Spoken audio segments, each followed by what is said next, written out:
Di sini Anda belajar bagaimana mensyariahkan operasional Anda dalam keseharian bisnis Anda. Nah, seperti apakah kaidah syariahnya? Saya mulai dengan mengungkap kesalahan-kesalahan yang dilakukan kebanyakan pengusaha muslim, khususnya di bidang operasional. Apa saja? Kesalahan pertama adalah waktu yang kurang tepat ketika merekrut pegawai. Contoh, pada saat seseorang baru hijrah dari bank riba, dia punya tabungan, lalu dia pakai untuk merekrut 2, 3, atau bahkan 4 orang sekaligus. Nah, itu salah, karena akan menguras cadangan dananya. Sehingga ketika menginjak di tahun kedua, yang seharusnya dia mampu membayar sewa tempatnya, jadi tidak mampu lagi, karena uangnya sudah tersedot habis untuk membayar gaji pegawainya di tahun pertama.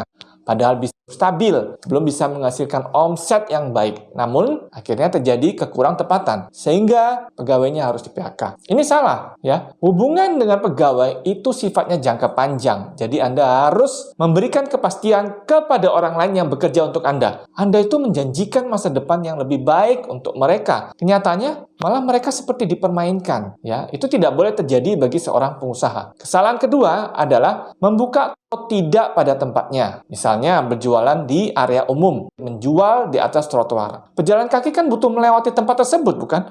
Nah, kalau misalnya terhalang, maka mereka harus menggeser posisinya, menginjak jalan aspal tempat lalu lalang kendaraan yang berjalan cukup cepat. Itu malah membahayakan posisi pejalan kaki. Jadi, seharusnya saat Anda memilih tempat untuk toko atau kantor, lihat-lihat lagi nih, apakah posisi toko aman, tidak mengganggu ketertiban umum, kenyamanan pengguna jalan bagaimana? Mirisnya lagi, ada beberapa pemerintah daerah yang justru membiarkan trotoarnya dipakai warung-warung kaki lima. Nah, kesalahan ketiga, salah memilih lokasi toko. Maksudnya adalah ketika Anda baru memiliki budget yang tidak terlalu besar, langsung menyewa super strategis. Padahal produk Anda spesifik, seperti produk digital, sehingga tidak cocok kalau dijual kepada orang yang melewati toko Anda.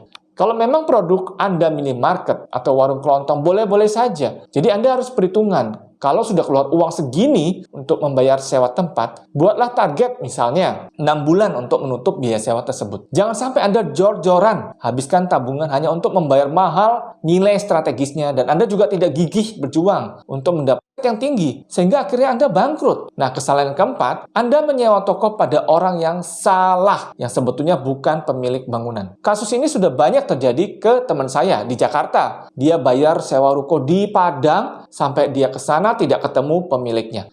Akhirnya bagaimana setelah sampai sana? Hidupnya jadi luntang-lantung. Jadi Anda harus pastikan nih, sebelum mentransfer uang sewa, bahwa orang tersebut benar-benar pemilik sah bangunannya.